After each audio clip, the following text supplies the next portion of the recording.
వంట గ్యాస్ కృత్రిమ కొరత సృష్టిస్తే కఠిన చర్యలు తప్పవని రాష్ట్ర ప్రభుత్వం హెచ్చరించింది. నల్లబజార్కు తరలించిన గృహ వినియోగదారులకు అసౌకర్యం కలిగించినా ఉపేక్షించేది లేదని పౌర సరఫరాల శాఖ మంత్రి ఉత్తమ్ కుమార్ రెడ్డి స్పష్టం చేశారు. రాష్ట్రంలో వంట గ్యాస్కు కొరత లేదని, ప్రజలకు ఆందోళన వద్దని ఉత్తమ్ సూచించారు.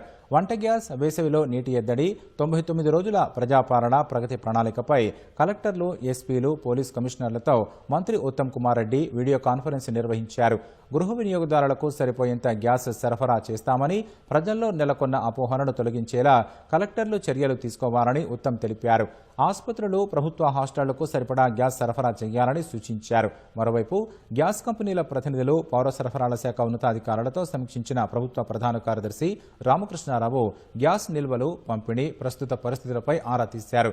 డిస్ట్రిబ్యూటర్లు, ఏజెన్సీల వద్ద పోలీసుల నిఘా ఉండేలా చర్యలు తీసుకోవాలని సూచించారు. ప్రస్తుతం రాష్ట్రంలోని గృహ వినియోగదారులకు సరిపడా నిల్వలు ఉన్నట్లు అధికారులు తెలిపారు. ఆసుపత్రులు, ప్రభుత్వ హాస్టళ్ల డిమాండ్ మేరకు సరఫరా చేస్తున్నట్లు వివరించారు.